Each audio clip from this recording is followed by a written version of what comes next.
Okay.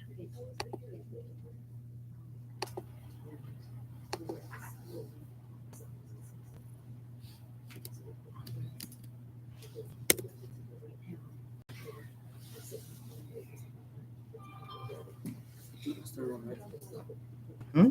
June has 31, right? No. 30. In July and August have 31.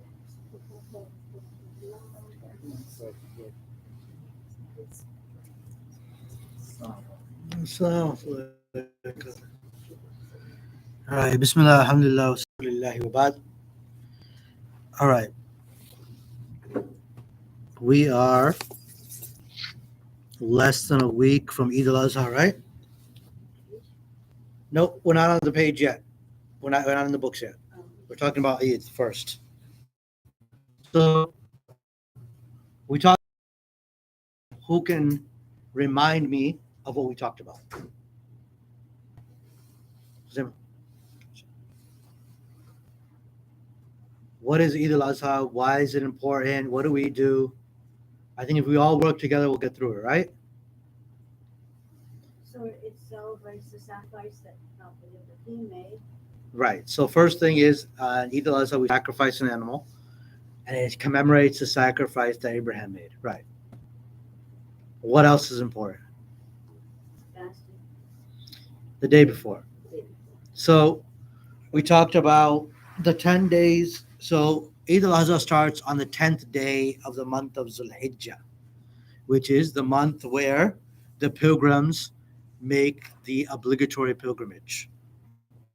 So they're there now preparing for Hajj, the pilgrimage. And Hajj, as we know, is one of the pillars of Islam. So Eid is on the 10th of Zulhijjah. And Allah has made the first 10 days of Zulhijjah to be special days of worship. And the Prophet, peace and blessings be upon him, told us that there is no good deed or no deed dearer to Allah than the deeds that are done in these 10 days. SubhanAllah, it's raining really hard. May Allah make it easy for us to get home. Yes, absolutely. So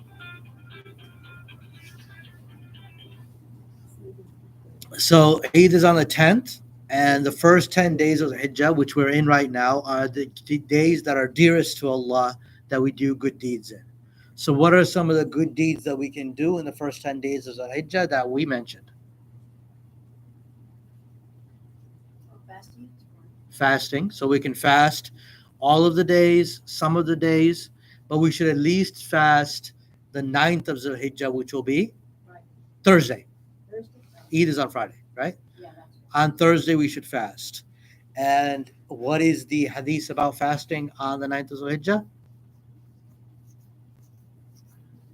I know it's worth a lot. Yeah, how much is it worth?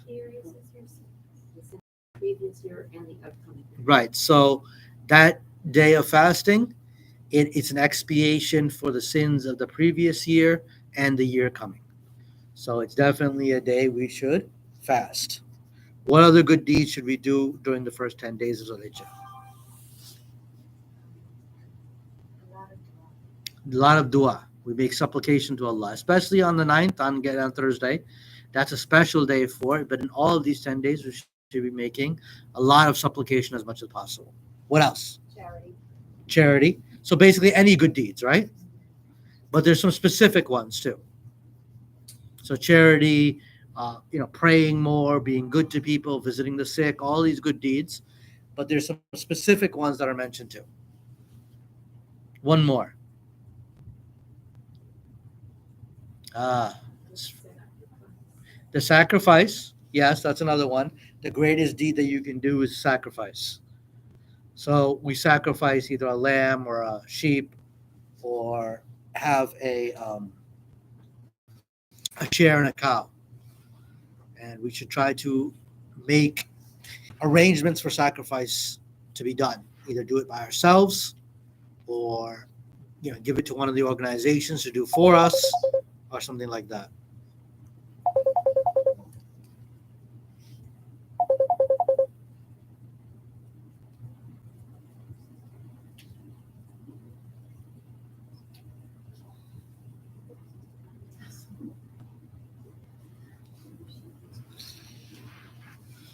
Okay.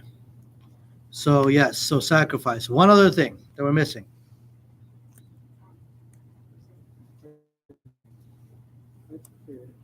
Hajj, okay, but we're not making Hajj. What else?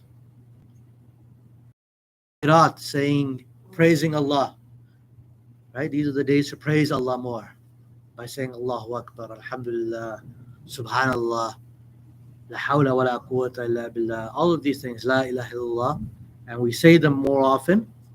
Or, there's the traditional takbir for the Eid, Allahu Akbar, La ilaha illallah, Allahu Akbar, wa lillahi alhamd. Is it appropriate for us to say what they say, labbaik Allahumma? No, you're not going to say labbaik Allahumma labbaik because that's what they say when they arrive there. Yes. So the takbirat is another thing that is special during these days, and that we should say them. Some of the companions used to say it out loud. You don't have to say it out loud. You can say it to yourselves. Especially the women, they don't say it out loud. They should say it to themselves. But it's something you can do constantly in your car, at work, wherever, and you can just say it to yourself, recite it to yourself, and ponder upon those words. That when you're saying Allahu Akbar, what does it really mean? When you're saying Allah is the greatest, what does that mean in your life? That Allah is the greatest to be worshipped. Allah is our sustainer, our creator, right? When we say Subhanallah, Allah is perfect from everything. Alhamdulillah, when we praise Allah for all that He's given us. So we should reflect on these things and not just let it be something which rolling off the tongue, but say it and think about it as well. So with that, the takbirah, the praises should be like basically any time, but especially after each prayer. So the ones that they do after the prayer are from the 9th of Zulhijjah to the 13th. Yeah, so they'll do it in the masjid after prayer. Yes. But the ones from the prayer are specific, but there's a general takbir that you can say at any time. And we should say it at any and every time. What else? Seeking forgiveness from Allah. Because the 9th of Zulhijjah is the day where more people are saved from the hellfire, more people's sins are forgiven than any other day. So again, that's Thursday. So Thursday we should really kind of try to focus in on fasting, on dua, on seeking forgiveness from Allah. So on Friday we'll have Eid prayer. You probably have already started seeing the messages in the groups. Wherever your local masjid is, you'll probably have an Eid prayer. Did you have something to ask? Okay. You'll probably have Eid prayer there. Go and attend the Eid prayer. Brothers should attend. Sisters should attend too. And be part of the prayer and the dua, the supplication on that day. Again, if you're sacrificing an animal, you're not supposed to cut your hair or your nails from now until your sacrifice is done. Only if you're sacrificing an animal? Yeah, if you're sacrificing or having it sacrificed on your behalf. Oh, okay. If you're Yes. So right. So fine. it is. Let's say there's a lady. She can't actually do the sacrifice by her hand. She delegates to somebody, or gives it to an organization or whatever it is. But she should not cut her nails or hair until the sacrifice is completed.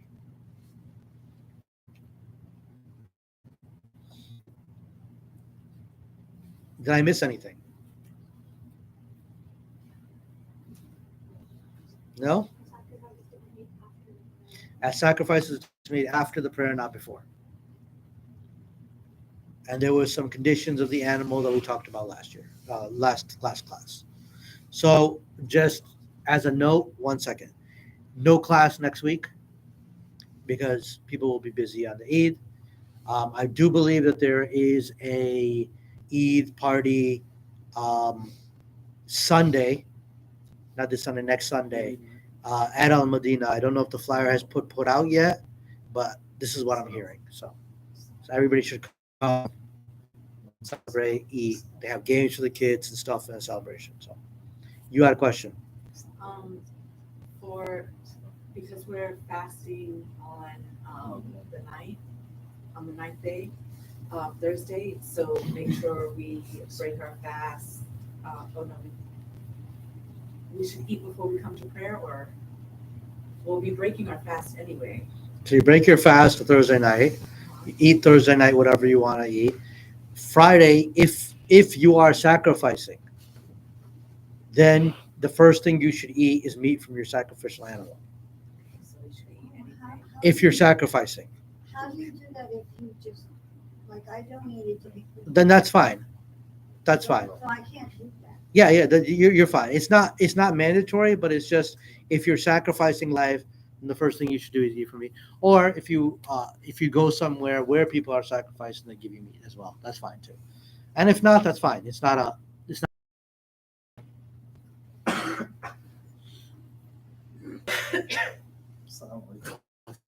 Any other questions? All right, and there's still time to sign up for a sacrifice if you wanted to do it at the farms and stuff. I posted that in the groups. If you wanted to sacrifice and have it all given away in the local area, you can. It's $350. You can arrange that with ICNA Relief. I posted that in the group as well.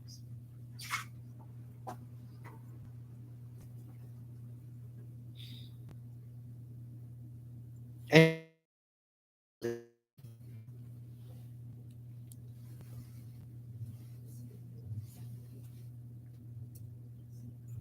Dua before cutting an animal. what's that? Dua before cutting the animal. Say Bismillah Allahu Akbar, or there's extended duas you can say Bismillah. Is anybody sacrificing by hand? Besides you. How much is the I didn't see it on the farm for lamb. I think it's like depends on the size of the animal, like 425, 450. But you have to cut it up and everything, yes. No, it depends on which farm you go to.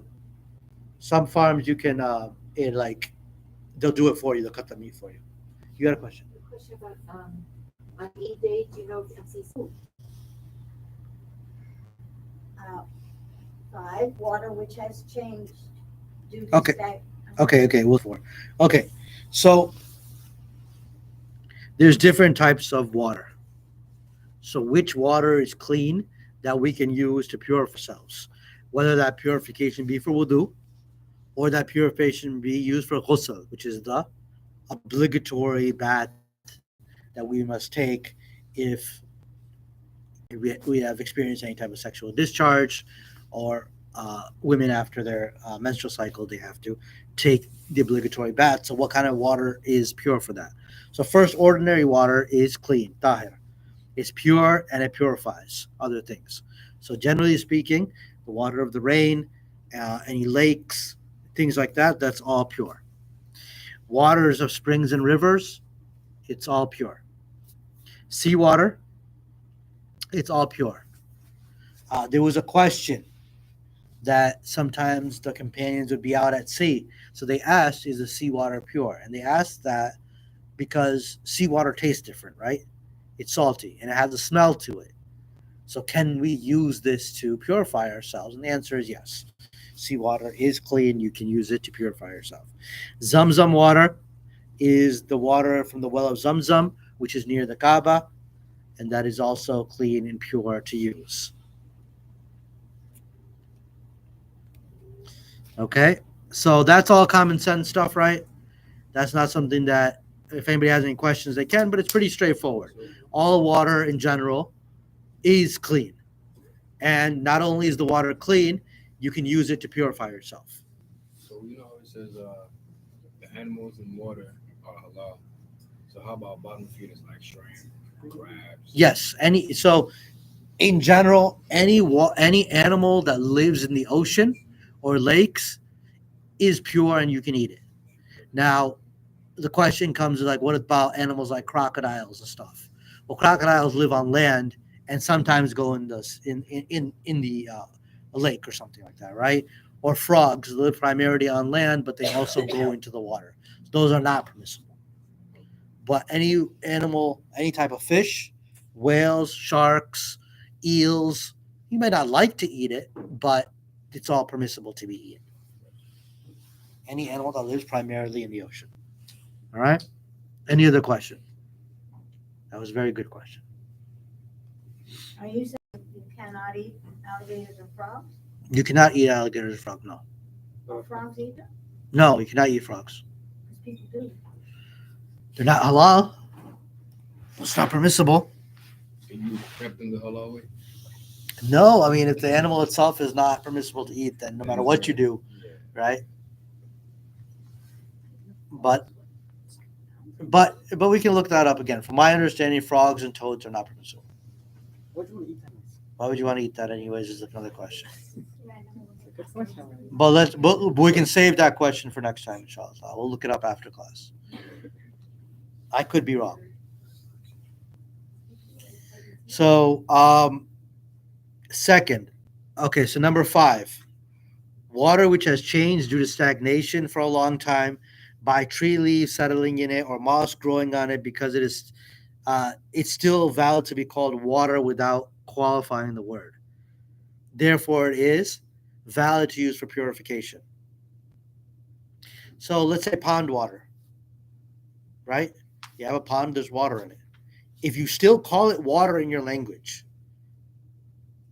it's still permissible to use. And now pond water sometimes will have leaves in it. It's turning green a little bit. It has a little bit of different taste. As long as it's not like, people have dumped toxic things in it and stuff like that, then it's permissible for you to use for wudu. You might not want to drink it because it tastes a little different, but you can use it for purification if necessary. But that would eliminate a lot of our water today because there's toxic things in all of them. What I mean by toxic things is like industrial waste, which would change the water in such a way where it's no longer water. Or if an animal died in the water. We'll talk about that. We'll talk about that part.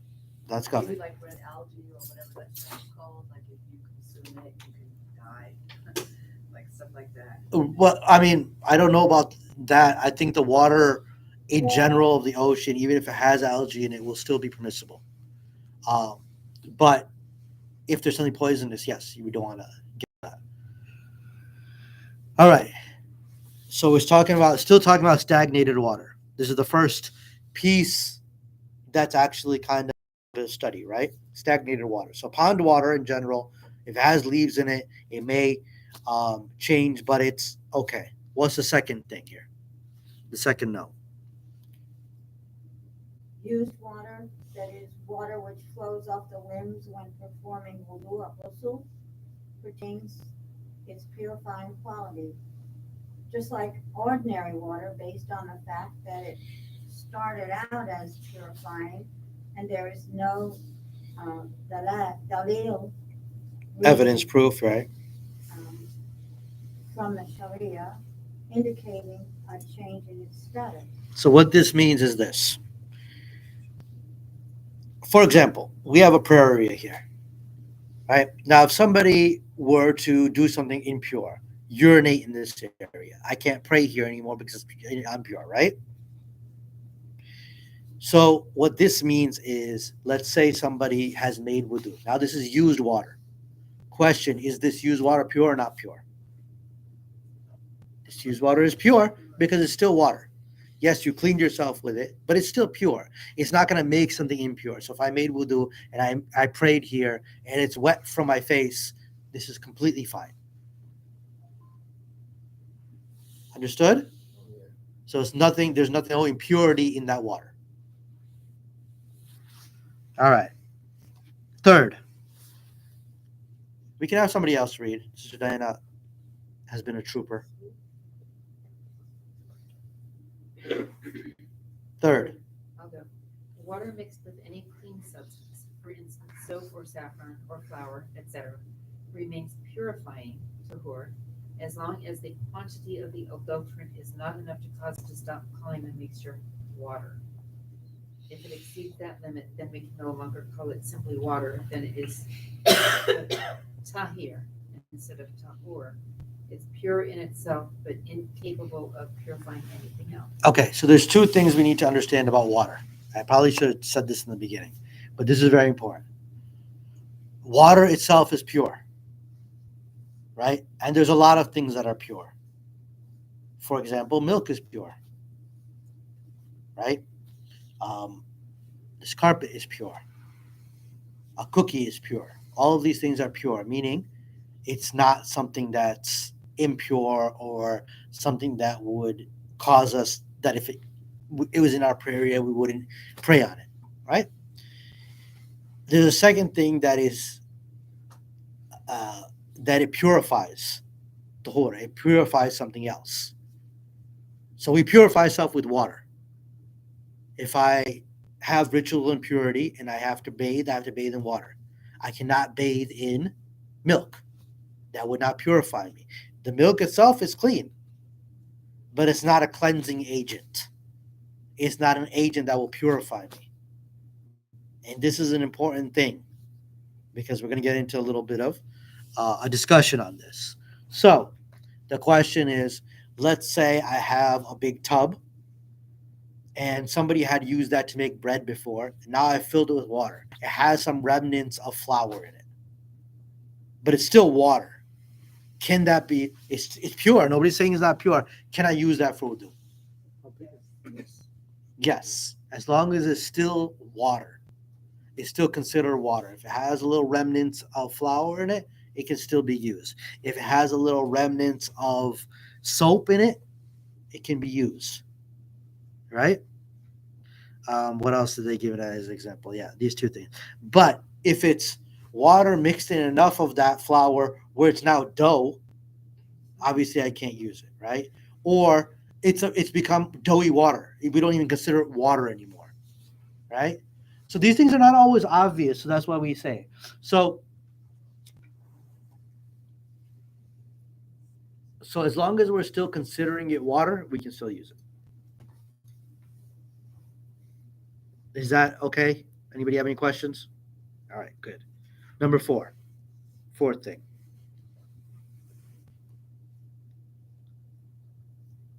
Number 4, water mixed with najasa, a filthy substance.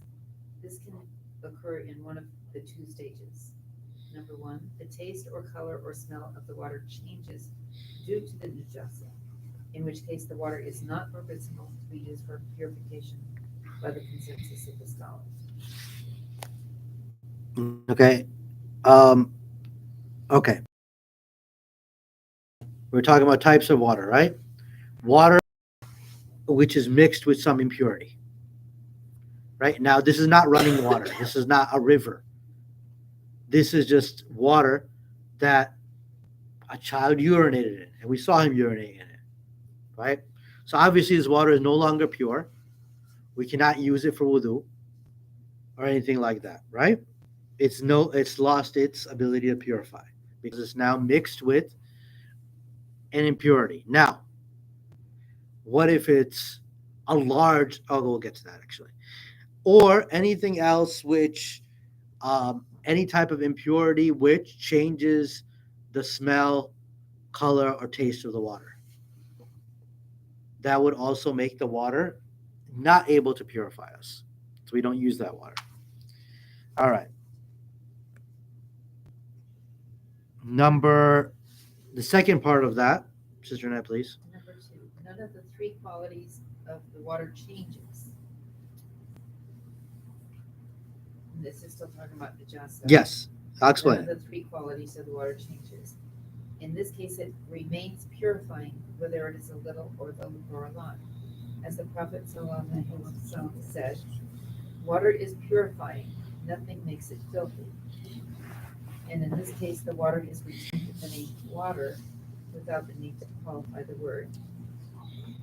And the Prophet ﷺ said, if the water is too kula, it doesn't carry impurity.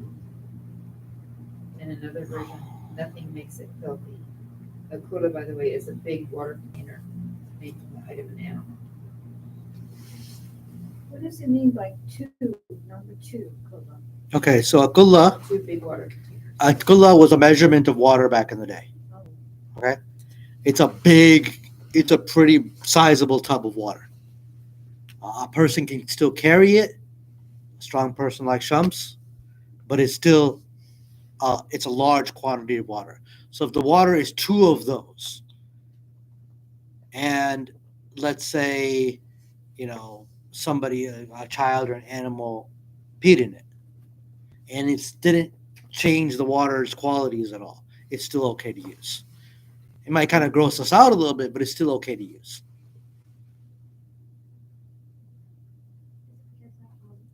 The amount of impurity versus the amount of water. Because the amount of water is so much that the impurity doesn't matter at that point anymore. So if the taste, color, or smell changes, Yes, if they would be changed due to that impurity, then it would not be pure. If it changes due to something pure, then it's still pure. For example, the color of water will change green if there's leaves in it, right? It's still pure. The change will say salty water, or has some moss in it or something like that, right? But it's still pure. But if it changes due to an impurity, then the water is no longer pure. Another example of this: if an animal dies, like I say, like a small mouse, right? Now it dies in a well. Can you remove that and still use the water of the well? Yes, because the water of the well, number one, is running water. It's water that refreshes, and number two, as long as the water's qualities, the taste, smell, and color has not changed, then the water is still pure. If it was a small quantity of water and the water now smells funny, then you don't use it because now it's not pure. And you also have to think about all of this in terms of the time where this came down. We're talking about people who traveled, farming, and things like that. So there's a lot of application for this. It's not just Richmond City Water, which is under a boil advisory for half the city. Right? So right now, to us, these things may not make a lot of sense because they're not things that we deal with on a daily basis. But these things are discussed because if you're in a farmland, or you're in in Jamaica or somewhere like that where you're farming, these things come up. A goat died in my water. Now what happens? Is my water pure or not?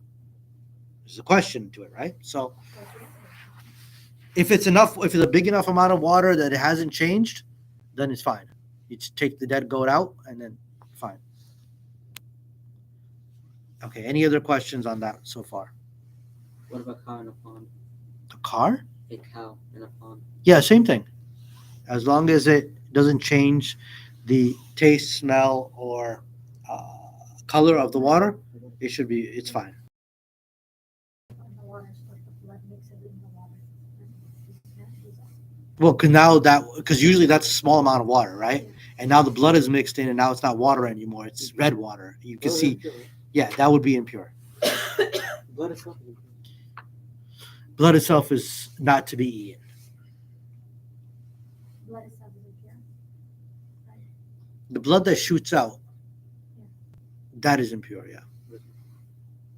Not the blood that's in the muscles, like the blood that's in the meat. That's not impure because obviously we eat that. So you can have a medium rare steak. You're okay, Brother Chumps. Well done. Oh, man. A well done steak is not a steak anymore. I agree.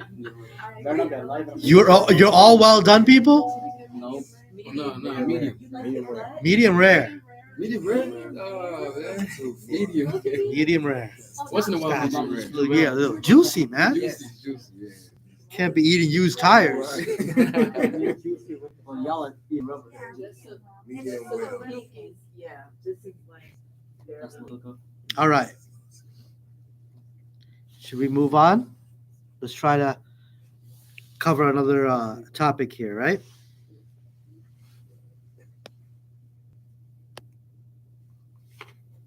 All right. So we're good on water, right? We all understand water. Anything in summary, anything that is called water is pure and it purifies. Right?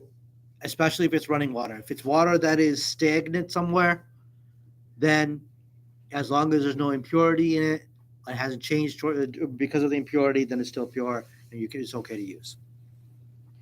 All right. Etiquette of going to the bathroom. Once again, um, we as Muslims need to keep ourselves clean because this is a condition of our faith. So if I am sloppy in the bathroom and I have urine on my clothes, I cannot pray in those clothes. Right? So Islam teaches us a level of cleanliness which is not taught in any other religions. And you guys can tell me that better if your church pastor ever taught you how to go to the bathroom or how to keep your clothes clean from urine. Right? But this is one of the blessings of Islam. One time, the the Jews of Medina, they were mocking some of the companions and said that your prophet even teaches you how to go to the bathroom.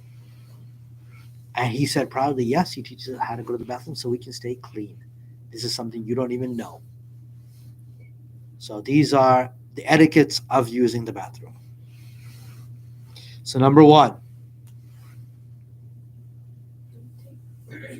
Don't take anything containing the name of Allah into the bathroom unless there is fear of losing it by leaving it outside or if it is wrapped up. okay. So we don't take anything that has the name of Allah into the bathroom. So you would not take a Quran into the bathroom. Or if you have a necklace with Allah's name, we don't take it into the bathroom. Put it in your pocket or put it to the side or wrap it up with, in a kufi or in a scarf, but it should not be in the open with Allah's name on in the bathroom, as that is considered disrespectful. Hmm? Sometimes, yeah, sometimes when people have a necklace, and that's fine to wear a necklace and stuff like that, but just something we need to consider. Yeah, and that's especially clothes too. Like some people have a hoodie with like Allahu Akbar written on it, so they should be considerate when going to the bathroom. That should not be uh, done. Okay, number two. To be away from people and scream, especially when defecating. Okay, so we want to be in privacy going into the bathroom. It is not permissible for us to be naked in front of other people.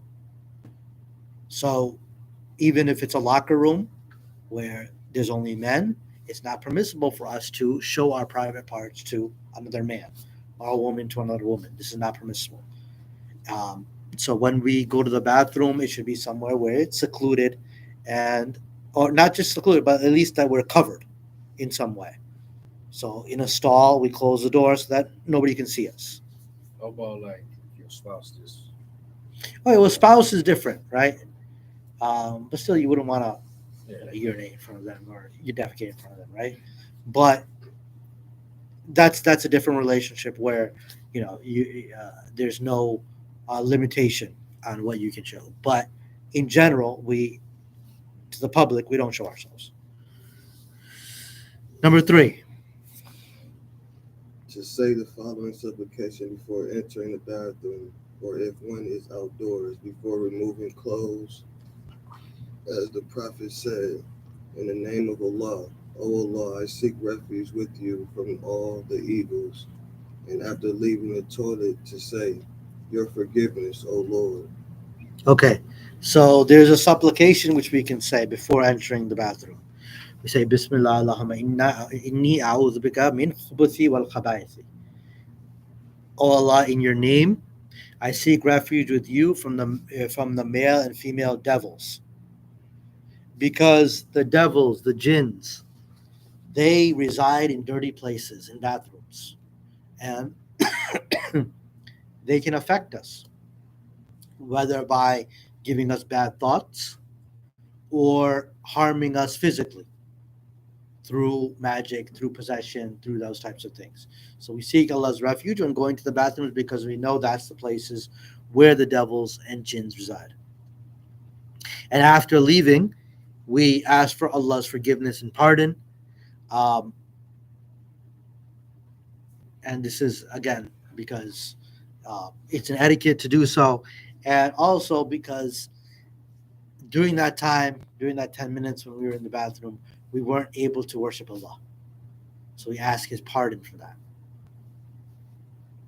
All right, number 4. To refrain from speaking altogether, whether it be dhikr or anything else. One should not return salam, greetings, or repeat after the Muazzin. or anything else except what is unavoidable, like guiding a blind man who would otherwise fall. If one sneezes, one should say Alhamdulillah in one's mind without moving the tongue. Okay, so when in the bathroom, we do not talk. There's no reason to talk in the bathroom while you're using the toilet. And when he says using the bathroom, it means when you're urinating or defecating. It does not mean while you're showering. That's also using the bathroom as a room, but he's talking about relieving oneself, right? So when we're relieving oneself, we do not talk to anybody or make any of the dhikr of Allah, Allahu Akbar, Subhanallah. We don't do that in the bathroom. We don't say Allah's words in the bathroom or anything else. Is it permissible to, while you're, say, in the bathtub, to leave the door open a little bit? I mean, it's a private place. And listen to a tafsir or something That's not proper etiquette. No, that would be against proper etiquette. What if you're taking a shower, you slip, bang your head, you just call the name of Allah? That's fine. I mean, that was a situation, right? That might be a reflex even, Yeah. right? So, I mean, Allah subhanahu wa ta'ala forgives that. So if somebody says salam to you while you're in the bathroom, you don't return the salam. Otherwise, we're supposed to say, if I say salam alaikum to you, it is obligatory on you to say wa alaikum assalam. Otherwise, in your bathroom, you don't. If the muazzin is giving the azan, right, and usually when he says Allahu Akbar, we repeat after him Allahu Akbar, Allahu Akbar. But in the bathroom, you don't do that. So he's pointing out all these different things where people could have a question. Yes. So what if we're in the bathroom and someone gives us salams? Of course, we don't give them salams back, but what do we do? Do we be like, or do like? You can wait until you're. So are they giving you salam to know that you're in the bathroom, or they're just giving you salam? They're just giving me salam. You wait till you come out and say wa alaikum salam. But if you need to alert somebody that you're in the bathroom, let's say the lock is broken or something like that, and somebody knocks and you want to tell them that you're in the bathroom, you can make a noise, a grunt, say yo yo, whatever, right? Right. I mean, that's because you're trying to protect yourself from somebody coming in. And Yes. a clarification, I guess, like thinking about the Islamic Center bathroom, because there's the wudu area, there's the sink area, and then there's the toilet area. Right. So the prohibition really is when you're in the, like sitting on the potty. Yes, and that's why I mentioned when you're relieving yourself. So let's say you're in the wood, it's a wudu area. You're in the wudu area and you're making wudu, and somebody says salam to you, you can say wa alaikum salam, right? So Or the say Bismillah while you're making wudu type of thing, right? So it's only in where you're urinating or defecating that you cannot give the salams. Right. So if the sink is right in front of the toilets and they're behind those little doors, it's okay to give salams. So let's say the layout of your bathroom is such that there's a sink there, and your spouse comes and says salam alaikum, you can say wa I'm alaikum talking salam. about in a public place. Yeah, you can say salam at the sink, but not while you're In the stall. in the Not stall. to the person who's in the stall. Yes. Yeah, normally I don't think we would do that. I see a lady at the sink, I'm gonna say salam. Oh yeah, But I don't if even somebody's say sitting in there, I salam don't back. say salam and you behind the door. Right. But in general, like a bathroom, some of these things still apply. Like you wouldn't take Allah's words there, like a necklace. You wouldn't be making dhikr there as well either. Except like if the wudu area is separate, then you can say Bismillah. Yeah, if like a wudu area is separate from the bathroom. Yeah. And this is why traditionally, in a lot of houses, the sink and wudu area was separate from the bathroom.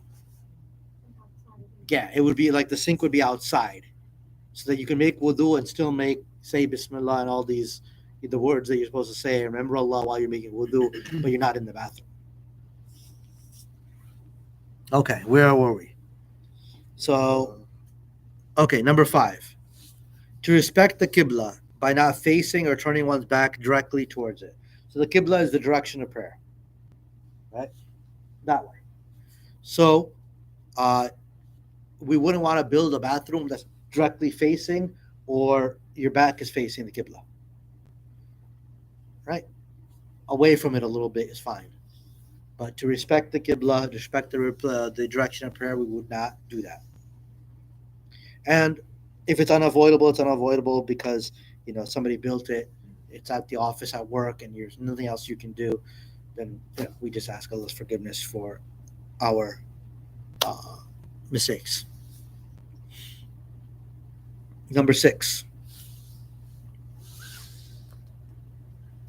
When outdoors, one should try to choose a place where the earth is soft and low-lying, so that the likelihood of them, the likelihood of getting the jasa on oneself is reduced. Najasa means impurity. So try to find a place which is soft. So when you're urinating, it doesn't splash back at you, because of the hard ground, like a pavement. And you splash back, and now your clothes are impure, right? So these etiquettes, a lot of them are in place so that we don't make our clothes impure. And if we make our clothes impure, we can't pray in them. Um, okay. Yes. Number 8. Avoid places where people take rest in the shade, or their paths, or places they sit to talk. Okay. So now we're thinking about traveling.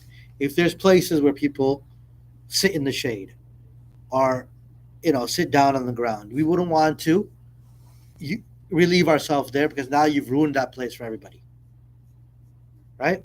So avoid those types of places. Yes. Number 9. Do not urinate where you bathe or shower, or in still or running water. Okay. So let's say that there's like a well area where people use that water for bathing and showering and stuff like that. Then we do not urinate and ruin that water. Right? Better to urinate on the ground and then take water to wash yourself. But you don't want to ruin the water for everybody else. What about it's in running natural water? Mm, yeah. So even then, you don't want to do that because now, even though the water is still going to be pure, if anybody who saw you did that, now they're not going to you want to use that water.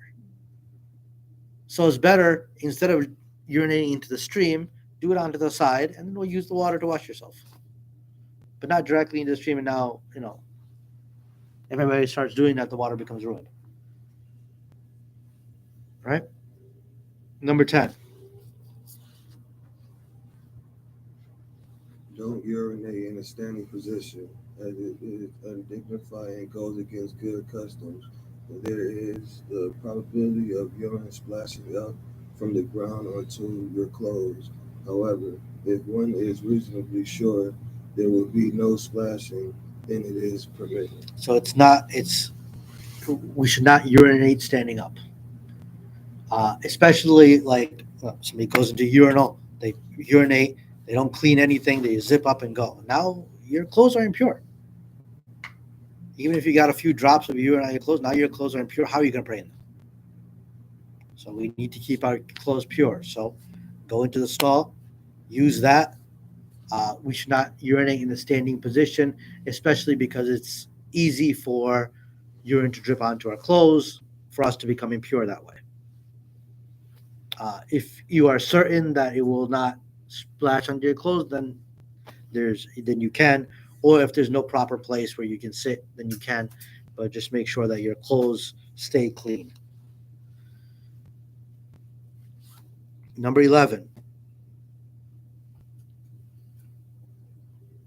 One must remove all the najasa, all of the impurity from their private parts, front and back, or using at least stones or anything that serves that purpose as long as the substance is solid. Uh, the substance is solid, pure, and has a blotting or wiping effect. The use of toilet paper is all right, but one should not use paper with writing on it, and it is deserving of more respect um, than that. Or one can use water only, or a combination of toilet paper followed by water, or water followed by toilet paper. So we must remove all of the impurity from us. So this is why in the masjid you'll see a watering can that you can use to wash yourself and remove that, or you'll see the spray guns to wash ourselves. So water is the preferred way of cleaning, as it cleans more than other things. Back in the day, they did not have toilet paper, so they would use certain types of stones, which had a wiping effect. How about wipes? Wipes are fine. Anything which cleans you is fine. So toilet paper is fine. Wipes is fine. Anything, yeah, baby wipes, whatever, tissues, anything like that is fine as long as it cleans you and cleans you well. Yes. The watering cans. So many times I have seen inside those watering cans, they are so moldy from people just leaving water sitting in there because that's what happens. So there's like mildew and mold inside those watering cans. Does that then like nullify the water? No, because it's not enough to change that from water. Now we should, yes, we should be clean about it. Yes, if you see that before you go to the bathroom, maybe go to the sink and rinse it off and make it clean. But it does not nullify the cleaning effect.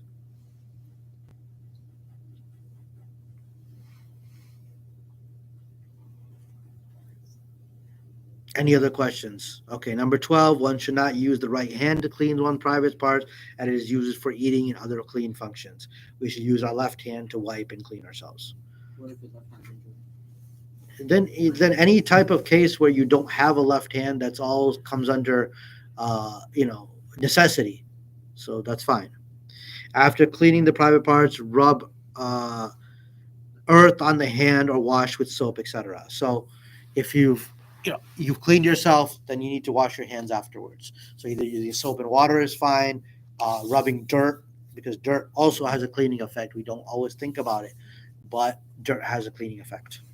You can use that as well. All right, number 14, one should sprinkle water on one's private parts and trousers after urinating, and this is to stop the whisperings of shaitan. So sometimes we'll be thinking, man, there's a little bit of water here. Is that urine? Is that water? And it'll kind of mess with our minds. Some people have a lot of doubts. So after you've cleaned yourself perfectly, if you want to sprinkle water on it, just to remove any doubts, then do that. And this is how Allah subhanahu wa ta'ala He taught His messenger to teach us so that we're not doubtful in things and not going crazy over things. So you've cleaned yourself perfectly, you put your clothes on, you can sprinkle water on it, and then you're fine. When entering the bathroom, you put your left foot first, and when leaving it, you leave with your right foot first, exiting out of the bathroom. Why's that? It's just one of the etiquettes. How important is the sunnah of leaving the bathroom door closed, when you're not using it? Leaving the door closed when it's not being used. Yeah. I don't know that that's a sunnah. There's a sunnah. I don't know that is. I mean, we probably do that just out of etiquette and cleanliness, but I don't know that it's a sunnah. Can you research it? Because I was told clearly it was a sunnah I'll look it up. because of the jinn. I put that on. Actually, yeah, that might be. I don't know that it's mentioned as a sunnah, but that's logical to keep it closed because of the jinn, because that's the places where they reside. Any other questions about using the bathroom?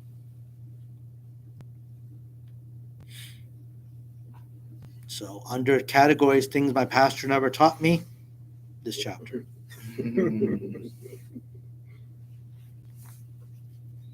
because they don't have, other religions don't have this. They don't have this whole set of etiquettes and to teach people. And a lot of this already makes sense to us. But we have to think back at not every culture, not every time, because this Islam is for everybody. Not everybody's really clean. Yes. I took a class a couple weeks ago with this lady from Ghana. I think she's Christian. But the culture, the Islamic culture apparently has permeated a lot of the Ghanaian culture. Right.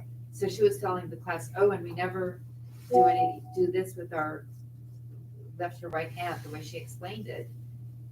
Like we never eat with our left hand, I think was her explanation. Because it's, used for toileting. Right. And I was so pleased to hear that, even though it's not an Islamic ruling, but the Islamic culture has permeated the Ghanaian culture so Right. much that it's part of what they do. Right, because they live with Muslims, so they pick up a lot of our etiquettes. So I'm from Ghana, and I was raised that way, but it's a traditional thing as well. Yeah. It's traditional, So you probably don't- because of the Muslims of the You past. don't give things. I wouldn't give you something with my left hand. Exactly. That's exactly You from get smacked. the Sunnah of Rasulullah Sallallahu Alaihi Wasallam. Even, I will see that, people from Ghana, even if they're not believers, they're still following it because of the influence of Islam and historically in that area.